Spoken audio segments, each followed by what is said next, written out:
Vous retrouvez maintenant La Foi prise au mot, votre émission de formation chrétienne présentée par Régis Burnet. Aujourd'hui, la providence dans la Bible, avec les biblistes Béatrice Wary et Christophe Pichon.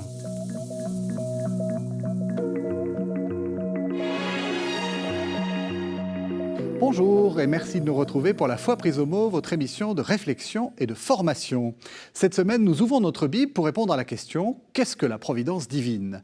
Alors que la crise climatique menace et qu'on a l'impression que les pandémies ou les guerres vont bientôt nous emporter, peut-on sérieusement penser que Dieu gouverne le monde et qu'il va conduire ceux qui lui sont fidèles vers le bonheur ? De la Genèse à l'Apocalypse, la Bible nous enseigne que tel est le cas.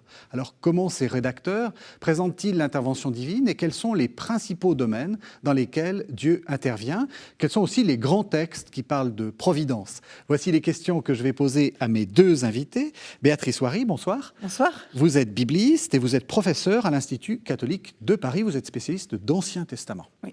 Et puis Christophe Pichon, bonsoir. Bonsoir. Vous êtes bibliste, vous êtes professeur au Centre Sèvres, c'est les facultés jésuites de Paris, et vous êtes plutôt spécialiste de Nouveau Testament. C'est ça. Et donc, nous avons la Bible réunie dans ce plateau. Alors, peut-être une première question en lien avec ce que j'ai dit de l'actualité un peu douloureuse dans laquelle nous vivons. Est-ce que cette actualité douloureuse est une spécificité de notre époque ou est-ce que le monde biblique était tout aussi terrible ? Est-ce que c'était tout aussi difficile de voir la providence dans le monde biblique que dans notre monde actuel ?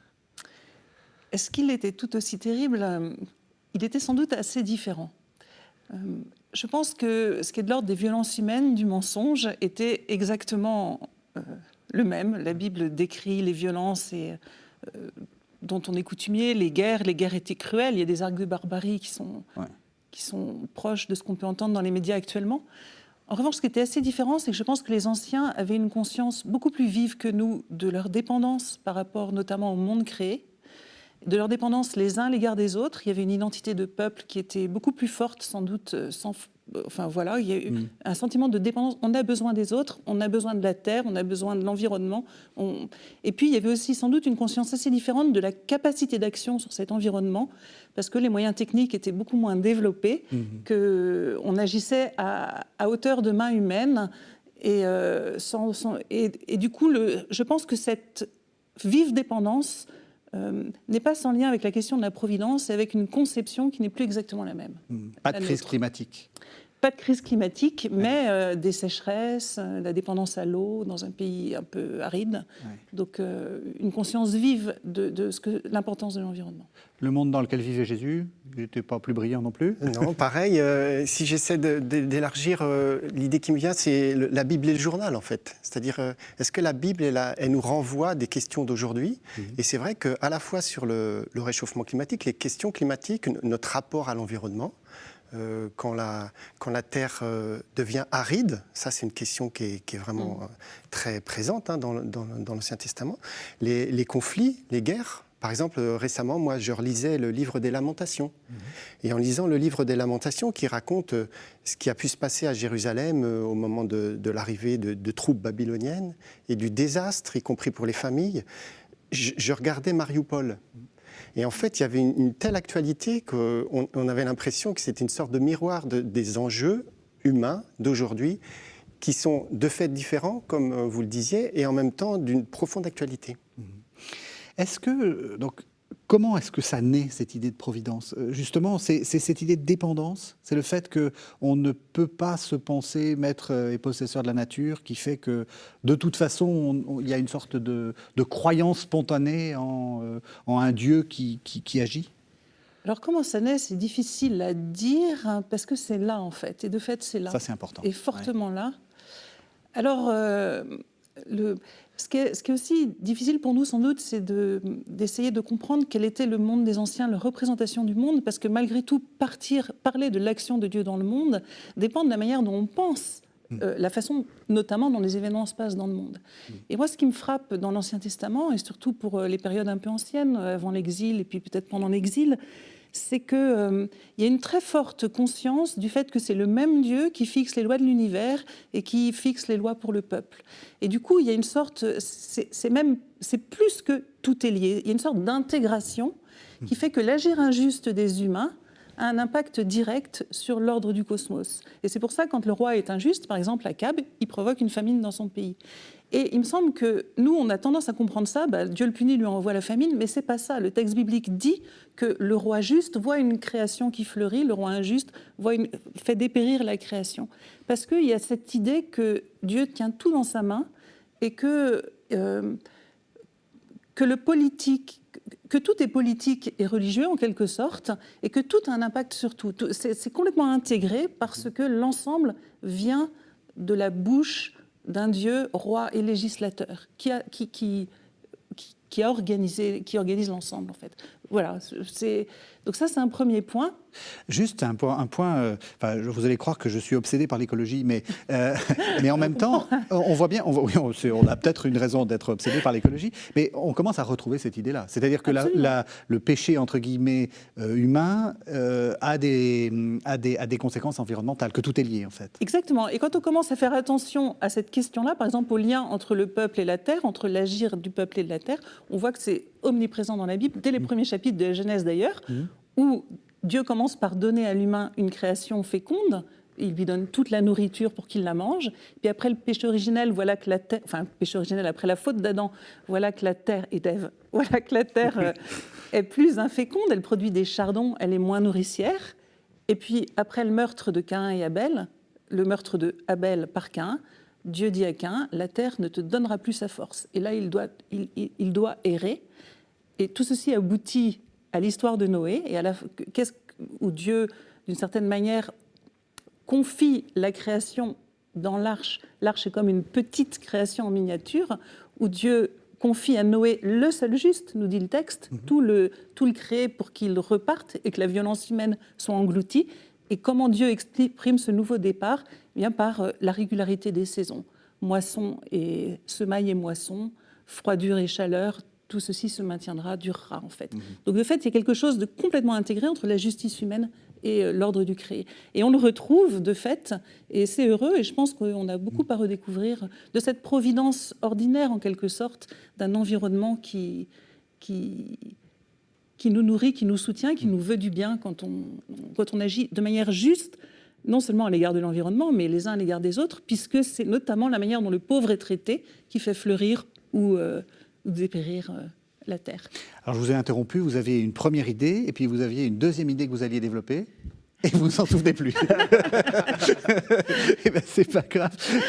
Est-ce qu'il y a un changement notoire, ou notable plutôt, entre cette vision, on va dire un peu ancienne, et la vision de l'époque de Jésus ? Est-ce qu'il y a des choses qui sont intervenues ? En fait, en vous entendant parler de Noé, ça m'a fait penser à un passage que j'aime beaucoup, qui est dans le livre de la Sagesse. Alors la Sagesse, c'est le 1er siècle avant notre ère, donc on s'approche de Jésus, j'ai envie de dire. Oui.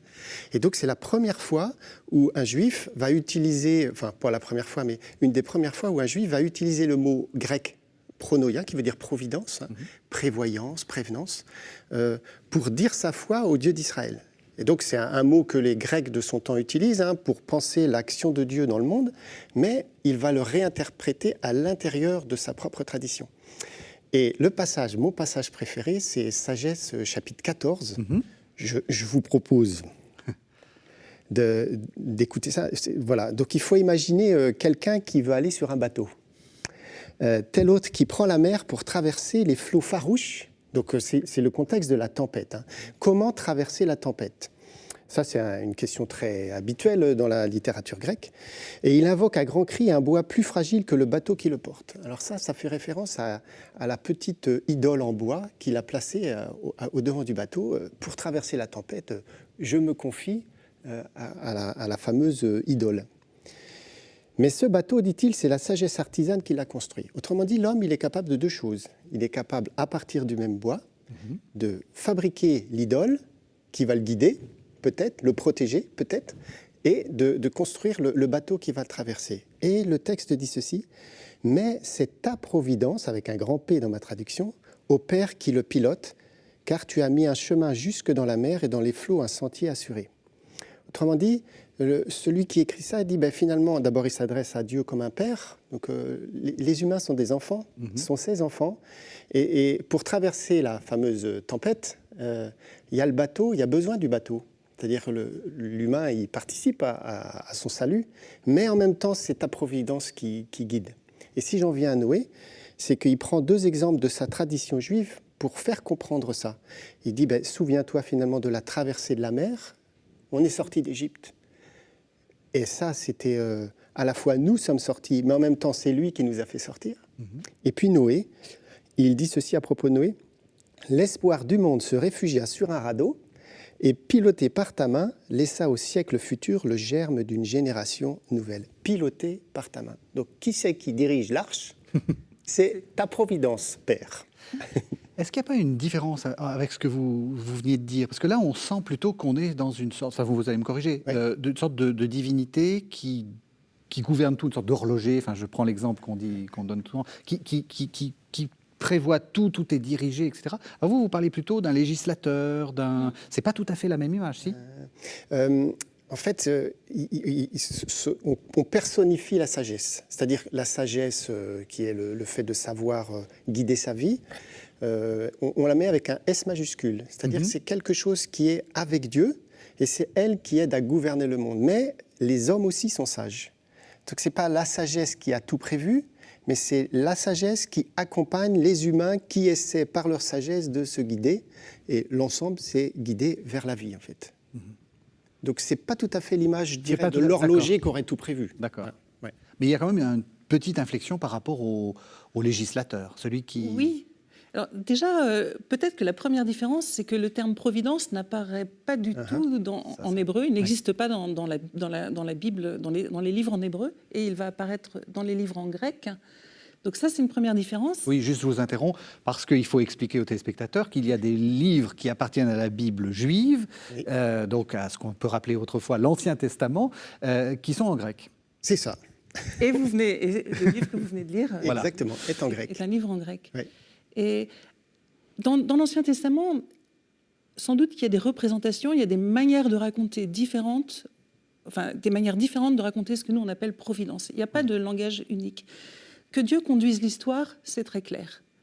Ensuite, c'est pas l'idée d'un Dieu transcendant qui a tout prévu d'avance et les hommes doivent deviner ou pas, même s'il y a des pratiques pour savoir ce que Dieu pense, on pourra en parler. Mais on voit notamment au début que Dieu change d'avis. Par exemple, il se rend compte qu'il s'est trompé dans le choix du roi, et donc il doit choisir un deuxième roi. Il se repent d'avoir choisi Saül, comme il s'est repenti d'avoir passé l'alliance avec le peuple au moment du veau d'or. Donc il y a quelque chose, Dieu tâtonne. On voit aussi dans le mythe, le premier mythe de la création d'Adam et Ève, il cherche une aide pour Adam, et donc il va tâtonner, faire des animaux, et puis il se rend compte que c'est pas exactement ça qu'il faut pour l'homme. Donc il n'y a pas une représentation écrasante d'un Dieu omniscient. Il y a un Dieu qui cherche. En même temps, d'autres textes parlent d'une conduite sûre de l'histoire, et dans ce qui est une providence ordinaire. Et puis il y a des événements qui sont des événements extraordinaires. Mais c'est moins des événements extraordinaires, nous, ou en tout cas les modernes que nous sommes. Pour nous, le miracle, c'est ce qui transgresse ou ce qui dépasse les règles ordinaires de la nature. Dans l'Ancien Testament, ce n'est pas exactement ça. Ce n'est pas là-dessus qu'on met l'accent.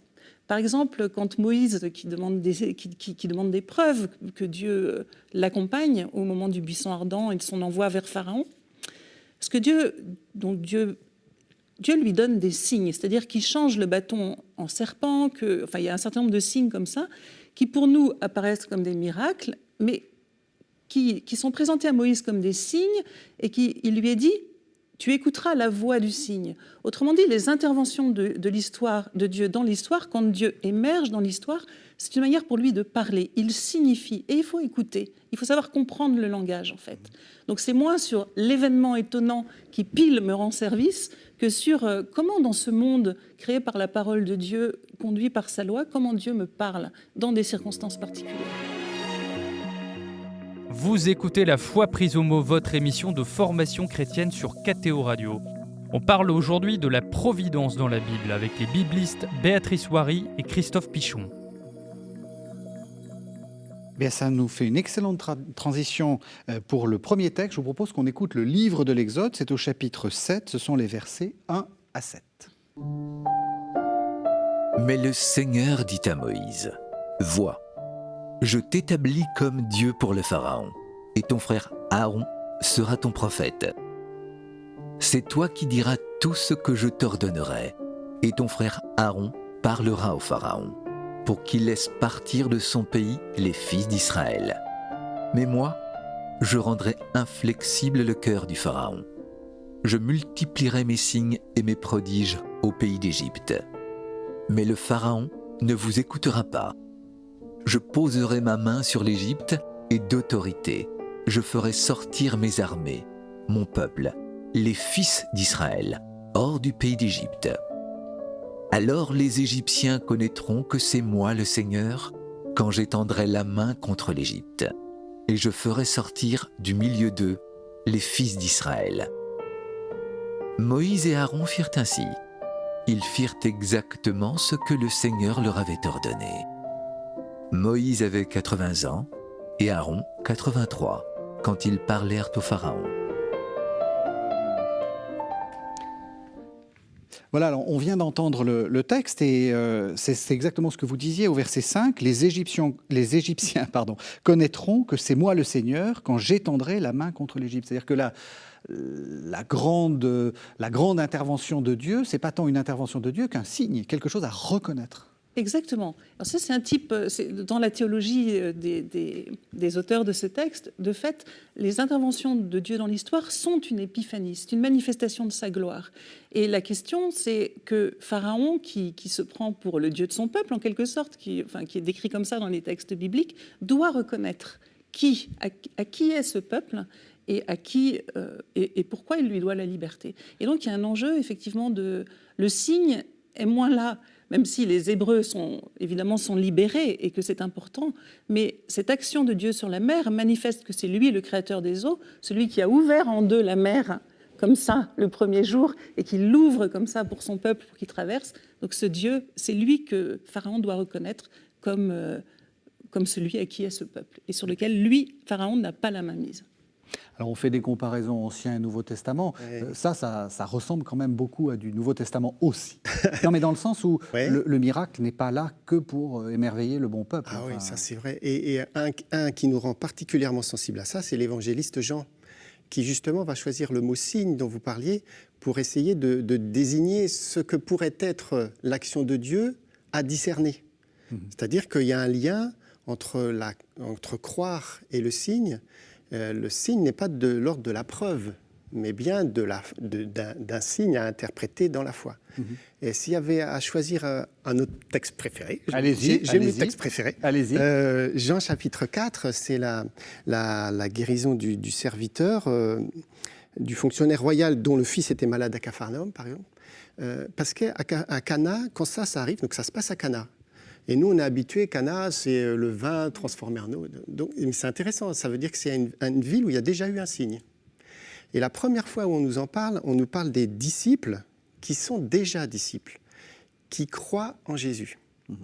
Et donc, ils croient en Jésus, c'est-à-dire qu'ils sont déjà disciples, mais c'est autre chose que croire en Jésus. C'est assez étonnant.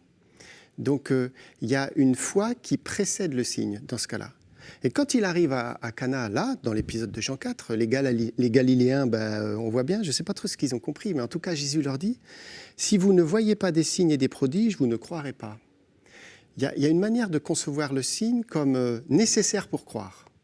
Et là, Jésus, justement, il prend le contre-pied de ça. Le signe, il est donc un sens différent selon qu'on en attend de croire, c'est-à-dire, j'attends que tu me fasses un signe pour croire en toi. Ça, c'est les Galiléens. Alors que finalement, les disciples, et surtout le fonctionnaire royal, c'est tout à fait remarquable, c'est intéressant de le relire, c'est que lui-même, il change, il est transformé dans sa demande, en fait. Et il s'implique dans sa demande, il va dire finalement, « Seigneur, descends avant que ne meure mon petit enfant. » Et le texte dit, Jésus lui dit, « Va, ton fils vit. » L'homme crut à la parole que Jésus lui avait dite, et il se mit en route. Il demandait à Jésus de descendre au début, et finalement, c'est lui qui se déplace. Et s'il s'est déplacé, c'est parce qu'il a cru à la parole que Jésus lui avait dite. Autrement dit, et avant d'avoir vu, il se déplace. Il n'a pas besoin de voir son fils pour croire à la parole. Donc on voit qu'il y a une réflexion chez Jean, d'un lien très fort entre... En tout cas, il y a un refus de dire, il me faut des signes pour croire. Le signe peut aider à croire, mais c'est qu'un ingrédient, parce que le plus important, c'est croire, mettre sa foi en, donner sa confiance à quelqu'un, en fait. Alors moi aussi j'ai un texte favori, alors je n'ai pas la Bible, mais c'est la fin de l'évangile de Matthieu. On est au moment où Jésus apparaît dans toute sa gloire, puisqu'il va monter aux cieux. Ouais. Beaucoup le virent et eurent des doutes. Ouais. Ça veut dire que ce que vous êtes en train de nous dire, c'est qu'il faut voir ne suffit pas pour croire. Ouais. Il faut croire pour voir, en fait. Ouais, quelque chose comme ça, ouais. Ouais. Et du coup, c'est de la foi, en fait, justement, c'est mettre sa confiance. Et on voit la réalité autrement, du coup. Peut-être qu'il y a des choses qu'on ne voyait pas, qui deviennent signes, parce qu'on sait qu'on est accompagné par Dieu qui nous a dit « Je suis avec vous ». Et donc la providence, parce qu'on revient à notre idée de providence, ça se discerne, ça se... Comment... Enfin, vous êtes dans un... Ça, c'est sûr. Vous êtes dans une institution jésuite. Où je suis. Donc ça discerne. Ça discerne. Ça discerne beaucoup. Mais c'est un beau verbe, en fait, parce que de fait, c'est... alors, du coup, comment discerner ? C'est croiser. L'évangéliste Luc nous le montre. Comment discerner ? Eh bien, relire sa vie en ouvrant les Écritures. Un peu l'expérience d'Emmaüs. Que font les disciples des Emmaüs ? Ils racontent ce qui leur est arrivé, tout le désespoir qu'ils avaient, l'espoir qu'ils avaient mis en Jésus, et puis ça, tout est perdu. Et que fait Jésus ? Il ouvre les Écritures pour eux, leur interprète pour eux les Écritures, et à la fin, ils diront « on avait le cœur tout brûlant ».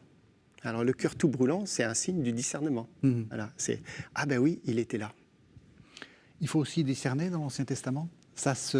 Dieu peut intervenir et on ne comprend pas son intervention ou... Alors, oui, Dieu peut intervenir et on ne comprend pas son intervention. Il faut discerner. On pense au roi Akaz à qui on propose un signe et qui refuse le signe.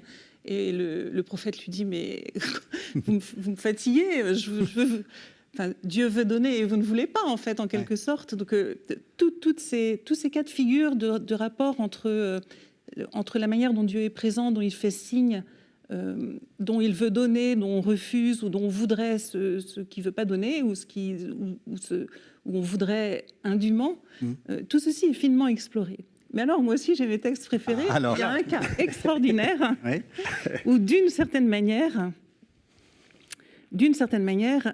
c'est le croyant qui provoque la providence.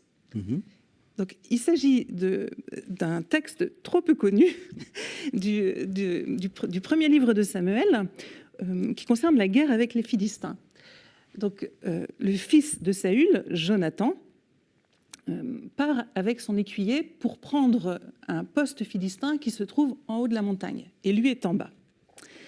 Et alors, il dit « Viens, poussons jusqu'au poste des Philistins qui est de l'autre côté. » Et on nous explique qu'il y a deux hautes montagnes et qu'il faut passer par une petite passe. Et alors, évidemment, c'est très périlleux. Et Jonathan dit à son écuyer « Viens, poussons jusqu'au poste de ces incirconcis. Peut-être le Seigneur agira-t-il pour nous. » En effet, qu'on soit nombreux ou non, rien n'empêche le Seigneur de donner la victoire. Voilà qui se met dans une position très risquée et qui dit peut-être le Seigneur agira-t-il pour nous. Il attend une action. Et alors le serviteur prend la parole. Et le serviteur, dans les livres de Samuel notamment, mais ailleurs aussi, c'est un peu comme dans les pièces de Molière, c'est ceux qui font advenir les choses et qui donnent toujours le bon conseil. Et il dit « Fais selon ton cœur, avance et je te suis selon ton cœur. Agis selon ton cœur. » Donc, Jonathan dit « Dieu agira » et lui dit « Agis selon ton cœur ». Et alors, Jonathan va mettre en scène un scénario pour discerner la providence de Dieu. Voilà. Donc, il dit Jonathan dit « Maintenant, nous poussons dans leur direction et nous allons être repérés par leurs hommes. » Donc, on se découvre, on se met en danger. S'ils nous disent « Halte, attendez que nous vous ayons rejoints, nous resterons sur place et nous ne monterons pas vers eux. » Et puis, ils n'en tirent pas de conclusion théologique. Le plus simple, c'est qu'ils nous voient et disent « On descend vers vous », là, on ne bouge pas. S'ils nous disent « Montez vers nous, nous monterons », c'est que le Seigneur les aura livrés entre nos mains, nous aurons là un signe. Et alors, ce qui est fort, c'est que là, c'est Jonathan qui décide du signe. Il dit « On va monter », on se découvre, s'ils disent « Montez », c'est que le Seigneur les aura donnés entre nos mains. C'est la situation la plus dangereuse, puisqu'ils vont monter comme ça et arriver à découvert. Et donc, je poursuis la lecture. Ils se laissèrent donc repérer tous les deux par le poste de Philistins. Les Philistins dirent « Voici les Hébreux qui sortent des trous où ils s'étaient cachés. » Les hommes du poste, s'adressant à Jonathan et à son écuyer, leur dirent « montez vers nous, nous avons quelque chose à vous apprendre.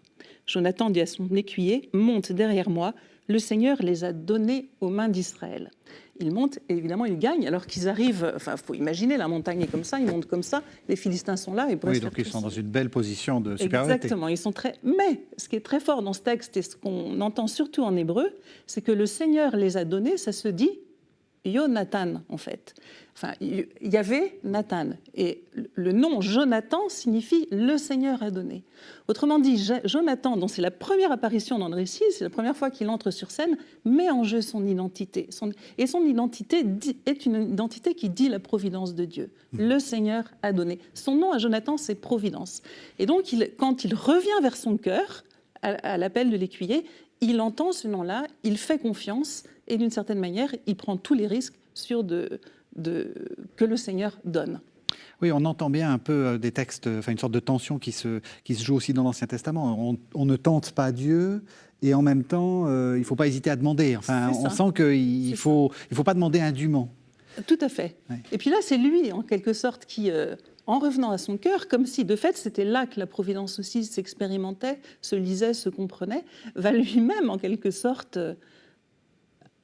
mettre un peu Dieu au pied du mur, en quelque sorte. Il y a aussi ça, même si... Mais, donc vous voyez qu'il y a toute une complexité. La Bible ne construit pas un système sur la providence, en disant, voilà, ça marche comme ça, vous pouvez demander ci et pas ça, voilà les conditions pour bien demander ou pas. Non, c'est vraiment quelque chose qui est dans la foi, un mouvement de foi, d'intelligence du monde, d'intelligence de Dieu, dans la foi, et de lecture et de relecture. On apprend un langage en quelque sorte.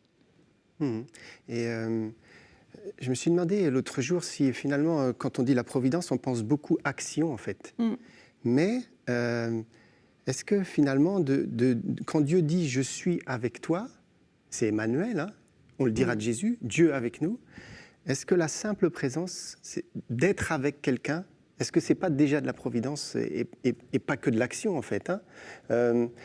Quand on est tout seul dans le malheur, quand on est dans la misère, quand on voit personne, quand on est enfermé chez soi, c'est très difficile en fait de rester vivant. Et du coup, c'est une expérience humaine en fait. C'est faire l'expérience d'être avec quelqu'un, ça sauve la vie. Et je me dis finalement, est-ce que quand on dit la providence, on l'entend beaucoup comme une action attendue de Dieu, mais est-ce que le plus grand cadeau de sa providence, c'est pas simplement qu'il soit avec et qu'il dise « je suis avec vous tous les jours », comme le dit Jésus à la fin de l'évangile de Matthieu. Et de l'évangile de Jean, puisque là aussi, parfaite transition, je vous propose qu'on entende les versets 13 à 18 du chapitre 3 de l'évangile de Jean. « Car nul n'est monté au ciel, sinon celui qui est descendu du ciel, le Fils de l'homme. Et comme Moïse a élevé le serpent dans le désert, il faut que le Fils de l'homme soit élevé afin que quiconque croit ait en lui la vie éternelle. Dieu, en effet, a tant aimé le monde qu'il a donné son Fils, son unique, pour que tout homme qui croit en lui ne périsse pas, mais ait la vie éternelle. Car Dieu n'a pas envoyé son Fils dans le monde pour juger le monde, mais pour que le monde soit sauvé par lui. Qui croit en lui n'est pas jugé. Qui ne croit pas est déjà jugé, parce qu'il n'a pas cru au nom du Fils unique de Dieu. » Voilà, alors on a entendu ce texte très célèbre, même presque trop célèbre. Ce qui me semblait intéressant par rapport à ce que vous venez de dire, c'est Dieu, en effet, a tant aimé le monde qu'il a donné son Fils, son unique. Donc une sorte de... En fait, ce qui compte, c'est la présence de Dieu. Oui, et puis finalement, ce qu'il a donné le plus précieux, c'est celui qui est le plus présent auprès de lui, le plus proche finalement, son Fils. Hein. Donc c'est comme s'il il voulait être encore plus proche de nous en donnant celui qui est le plus proche de lui, en fait. Il y a quelque chose d'assez beau. Hein. Et donc en retour, nous... Eh bien, Jean dit, je crois, dans le texte, croire en. Oui. Croire en. Oui. Alors, c'est pas simplement croire en quelque chose, c'est croire en quelqu'un. Pas croire à des choses, mais mettre sa confiance en celui qui me rejoint. Et donc, la foi en la providence, c'est ça, c'est expérimenter une présence de Dieu au jour le jour, même si quelquefois c'est très difficile. Mmh. Et ce que vous évoquez sur cette présence quotidienne, me rappelle évidemment le nom auquel vous avez fait référence, l'Emmanuel. Je suis avec vous, Emmanuel. Mais aussi peut-être la révélation du nom divin au chapitre 3 du livre de l'Exode, dans cette fameuse scène du buisson ardent. Alors, le nom divin qu'on a spontanément dans la tête, c'est sa traduction grecque, en fait. Je suis celui qui est, qui fait une sorte de Dieu subsistant, éternel, etc. Mais en hébreu, c'est pas du tout ça. En hébreu, d'abord, il n'y a pas de verbe être, mais le verbe qui est utilisé là, c'est le verbe qui veut dire survenir, arriver, se produire, comme quand on commence une histoire et il arrive à que. C'est ce verbe-là qui est utilisé. Et avec la complexité des conjugaisons de l'hébreu dont je vous fais grâce ce matin. S'il vous plaît, s'il vous plaît. On ne pourrait pas traduire par « je suis qui je serai » au sens de « je surviens qui je surviendrai », comme s'il y avait une fidélité en Dieu, ou « je surviendrai qui je surviendrai », je serai qui je serai, c'est-à-dire que c'est toujours une manifestation, un événement. Donc soit on entend une fidélité, soit on entend aussi une surprise. Oui. Je serai qui je serai. Et il se trouve que Dieu, qui a bien conscience de la complexité de la grammaire et de la formulation de son nom, va éduquer Moïse dans le même texte en commençant à décliner son nom. Et lui, on va retrouver ces formules en « je serai » qui ne sont pas du tout habituelles, parce que d'habitude, il n'y a pas besoin de ce verbe. Et quand Moïse se plaint que le peuple ne va pas le croire, par exemple, Dieu dit « je serai avec toi ». Ayez, donc le fameux nom, ayez avec toi, comme si le qui je serai, c'est avec toi. Et puis ensuite, quand Moïse va dire oui, mais je ne sais pas parler, Dieu va dire je serai avec ta bouche. Et puis ensuite, quand Moïse va continuer, et Dieu va lui dire je vais t'envoyer ton frère, il va parler avec toi, il dit je serai avec ta bouche et avec sa bouche. Autrement dit, ces premières déclinaisons du je serai vont à la fois du côté d'un événement, je surviendrai dans une situation particulière. La providence, c'est aussi, c'est pas que l'ordre du monde, c'est aussi dans une situation particulière, mais ce que je serai, c'est avec toi, en fait. Et donc ça, c'est... Donc si on va jusqu'au bout, on peut dire que la providence, là vous êtes en train de définir la providence comme une sorte, pas simplement d'action positive en faveur de l'humanité, qu'on pourrait enregistrer, les hauts faits, les grands moments, mais simplement une présence quotidienne de Dieu qui vient, enfin qui survient en permanence. Exactement. Ouais. Et une présence qui a un engagement, c'est-à-dire c'est... Je m'engage à être là. C'est ça. Ouais. Je suis avec toi au sens fort, c'est-à-dire tu ne sais pas parler, je serai avec ta bouche. Ouais. Et je reviens à l'évangile de Jean. Le fameux « je suis », on l'entend dans l'évangile de Jean, mais c'est Jésus qui dit « je suis », et puis il dira même « je suis le pain ». C'est ça. C'est-à-dire il se donne comme pain, en fait. Je suis. Et on retrouve ce phénomène de déclinaison. Je suis le pain, je suis la lumière, je suis la porte. Exactement. Oui. Vous écoutez La Foi prise au mot, votre émission de formation chrétienne sur KTO Radio. On parle aujourd'hui de la providence dans la Bible avec les biblistes Béatrice Wary et Christophe Pichon. Et dans l'Apocalypse, il y a le « voici, je viens ». C'est-à-dire que maintenant, c'est « voici » et en fait, il va venir, il vient, enfin, c'est tout à fait ça. Alors, c'est intéressant ce que vous dites du pain, parce qu'on a l'impression que c'est un peu la métaphore même de la providence, ou je ne sais pas si c'est une métaphore ou une synecdoque ou une métonymie, mais on a l'impression que c'est l'expression même de la providence. Donne-nous aujourd'hui notre pain de ce jour. C'est ça. Moi, je le vois comme si on cherche la providence dans la Bible, faut suivre le fil du pain. Et pourquoi le pain ? Parce que c'est le Deutéronome, je crois, qui dit l'homme vit, il a besoin de deux choses, au moins deux choses pour vivre, du pain et de l'eau.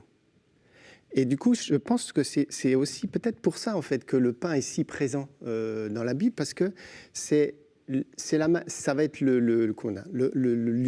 un lieu où on va pouvoir repérer comment l'homme finalement reçoit sa vie de Dieu et en même temps répond au don qui lui est fait. La providence en fait.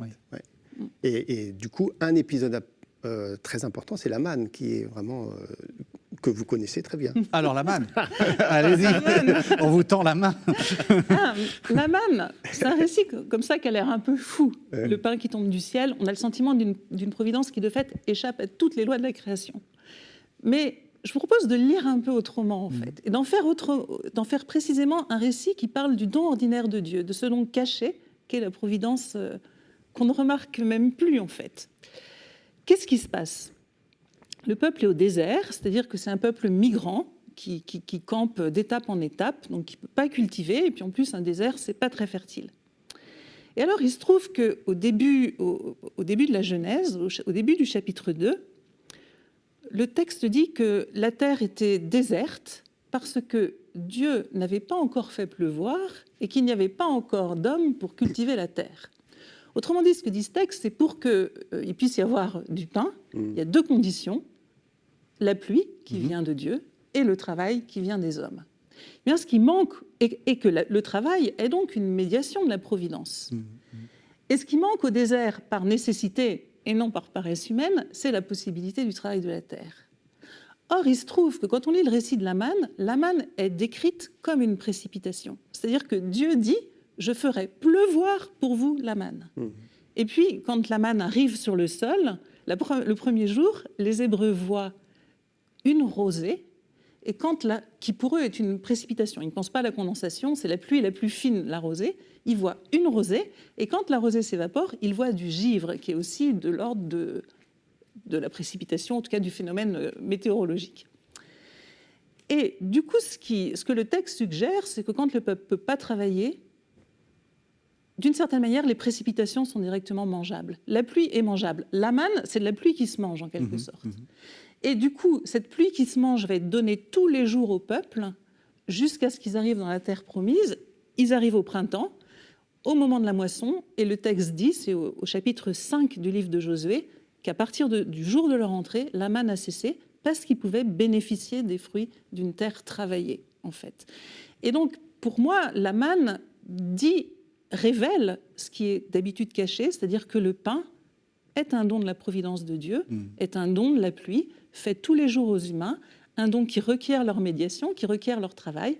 Et dans cette période paradigmatique de l'histoire d'Israël, cette période qui, dans sa mémoire, a un tel statut d'apprentissage de la vie avec Dieu, quand l'agriculture n'est pas possible, c'est la pluie qui se mange parce que c'est Dieu qui donne, c'est Dieu qui nourrit. Voilà, c'est une manière de lire le texte. Mais c'est une manière intéressante parce que là encore, on retrouve notre dimension écologique, c'est-à-dire que la première et le don premier et central, c'est le monde. Enfin, c'est le fait qu'on puisse manger, vivre et la mise en danger. Enfin, on pourrait continuer votre explication. Le jour où les êtres humains exploitent trop, etc., la pluie n'est plus mangeable. Et c'est ce qui se passe dans le récit de la manne, parce qu'ils doivent apprendre, quand ils en recueillent trop, la manne pourrit. C'est-à-dire que la manne va être soumise à la loi du Shabbat et du travail. C'est-à-dire que là encore, il y a une complète intégration entre les lois qui régissent la vie humaine et puis celles de la création. Ceux qui veulent en garder trop parce qu'ils se disent il y a à manger, il ne faut quand même pas... Qui sait de quoi sera demain, la manne se flétrit. Et quand ils sortent le jour du Shabbat pour en recueillir, il n'y en a pas. Par contre, ce qu'ils ont recueilli la veille va se conserver ce jour-là. C'est ça. Donc, une juste mesure de... Voilà, c'est ça. Ouais. Mais je pense que, de fait, on a perdu... nous, la conscience, à quel point la conscience de la dépendance à la terre est centrale pour ces gens. Oui. Pour eux, la fécondité de la terre, d'une terre arrosée par Dieu, est un enjeu vital, à tel point que quand dans le Nouveau Testament, il faut parler de la résurrection, c'est au grain qui germe en terre qu'on fait allusion, et dans l'Évangile de Jean, et chez Paul, en fait. C'est-à-dire, qu'est-ce que la résurrection ? Mais c'est comme des graines. Et c'est un grand champ métaphorique pour dire la vie, la mort. Et le malheur, c'est qu'on ne soit pas comme ces gens, comme vous dites, c'est-à-dire qu'on ne s'est pas rendu compte à quel point c'est vital pour nous aussi. Mais on l'a oublié. On l'a oublié. On va... Libre à nous de nous en souvenir. Voilà, c'est ça. Ce qu'on pourrait dire, en fait, c'est une forme d'épreuve aussi, la manne. C'est-à-dire que chaque soir, y aura-t-il de la manne demain matin ? Exactement. Et du coup, c'est expérimenter une forme de dépendance. Donc, quelque chose qu'on va recevoir chaque jour, c'est ce qu'on dit dans le Notre Père. Donne-nous aujourd'hui notre pain de ce jour. C'est la même expérience. Et en même temps, je trouve qu'on pourrait enrichir encore notre réflexion parce que ce même peuple qui va recevoir du pain pour manger, il va aussi recevoir des paroles. Ouais, exactement. Et on entendra après dans le Deutéronome, l'homme ne vit pas seulement de pain, mais de toute parole qui sort de la bouche de Dieu. C'est pas l'inverse. Mais oui. Dans ce sens-là, c'est-à-dire que spontanément, on dit l'homme il a besoin de pain pour manger. Mais Dieu dit oui, mais de pain et de parole. Et du coup, un signe de la providence, c'est peut-être ça aussi. C'est-à-dire que pour survivre ou pour vivre ou trouver la vie, il suffit d'avoir du pain et de l'eau, mais aussi d'entendre ce que Dieu a à nous dire, justement, de cette vie qu'il nous a donnée. Ouais. Mais oui, et c'est d'autant plus vrai que dans ce fameux récit de l'Exode, la manne elle-même est appelée Torah, est appelée loi. Et la loi étant le grand registre de la parole, donc ce n'est pas que les commandements, c'est tout ce que Dieu dit à son peuple pour sa vie. La manne est Torah pour Israël. En fait. Donc il y a une association du pain et de la parole. Et du coup, j'ai été surpris. Il me semble qu'à un moment donné, ils en ont marre de manger la manne, en fait. Ça a toujours le même goût. Voilà. Et je trouve que ça aussi, c'est significatif. C'est-à-dire qu'il y a un moment où il y a une lassitude du don. Alors, il y a plusieurs manières d'être lassé du don. C'est d'abord de ne plus voir que c'est un don, ou de l'attendre comme un dû. Et donc, la providence, croire en la providence, c'est sans cesse réveiller le fait que c'est Dieu qui donne, toujours à neuf. Pourtant, ça vaut pour nos Bibles, en fait. On lit des textes qu'on a lus des tas de fois. Mais ça, encore aujourd'hui, je le lis une nouvelle fois et ce sera une parole pour moi aujourd'hui. Donc c'est la même logique, en fait, du pain et de la parole, du don toujours neuf.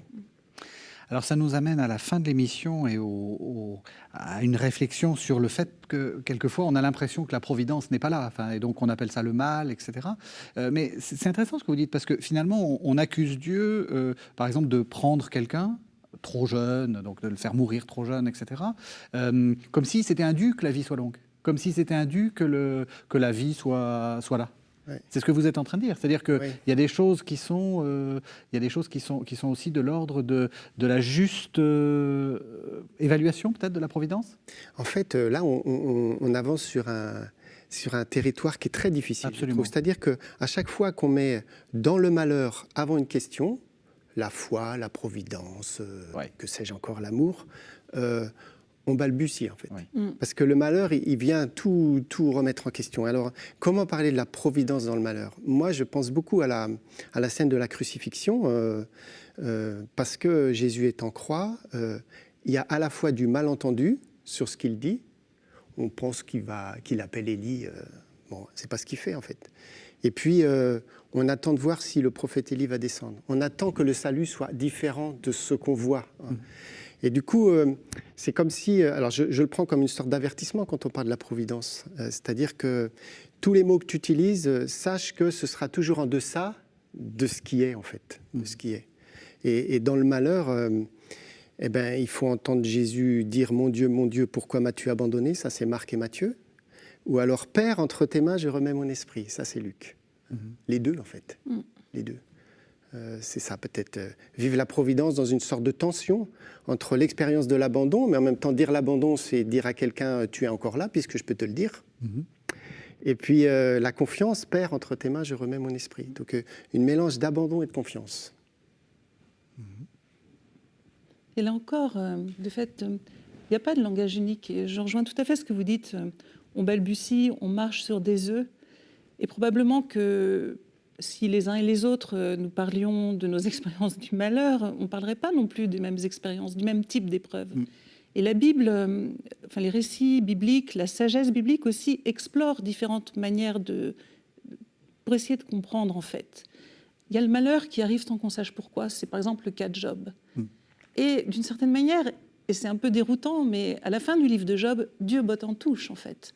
Job interroge Dieu, lui dit « Écoute, je te mets au défi, réponds-moi, j'ai toujours été juste, je ne comprends pas ce qui m'arrive. » Et Dieu va lui déployer toute la beauté, la puissance de sa création d'une manière de dire « Écoute, Job, regarde tout ça, qui t'es, en fait, qui t'es. » Et en même temps, Dieu va dire « Job est le seul qui ait bien parlé de moi. » C'est-à-dire que Job, le juste, n'a pas cédé aux sirènes des amis qui disaient « C'est toi qui as fait ton malheur. » Tu dois quelque part avoir fait quelque chose, tu es puni par Dieu. Dieu dit, je suis le Tout-Puissant. Il y a quelque chose, comme un renoncement à comprendre, en fait, pour l'homme. Il y a quelque chose qui dépasse. Alors, ça ne console pas. Non.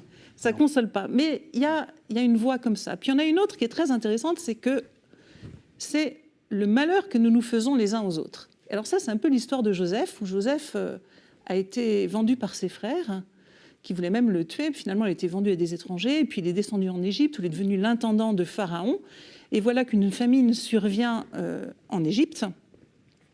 Et les fils de Jacob, les frères de Joseph, vont chercher du grain en Égypte. Et Joseph reconnaît ses frères qui viennent, puis au bout d'un moment, il se révèle à eux.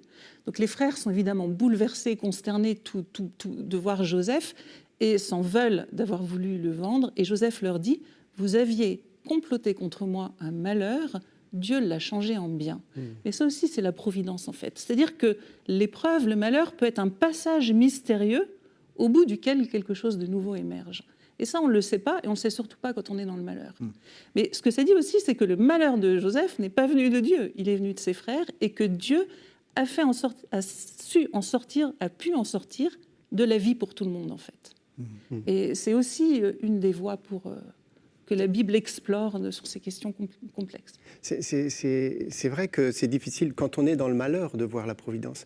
Et dans l'après-coup, c'est tout l'enjeu de la relecture. Je pense par exemple dans le livre des Actes des Apôtres, il y a un auteur qui s'appelle Jean Zumstein qui parle de l'échec providentiel. C'est vrai que quand on vit l'échec, on ne voit pas trop la providence. Mais par exemple, la persécution que vivent les Juifs de langue grecque à Jérusalem fait qu'ils vont être dispersés. Et puis finalement, cette dispersion va permettre l'évangélisation de la Judée-Samarie. Puis finalement, ils vont arriver à Antioche. Et puis à partir d'Antioche, la bonne nouvelle va se propager. Ce qui était un échec, une expulsion, une dispersion, va se révéler pour Luc comme justement un peu ce que fait Dieu, ce que dit Joseph à propos de ses frères, c'est-à-dire que Dieu reprend l'échec pour l'emmener vers la vie, parce que son projet c'est ça, c'est la vie.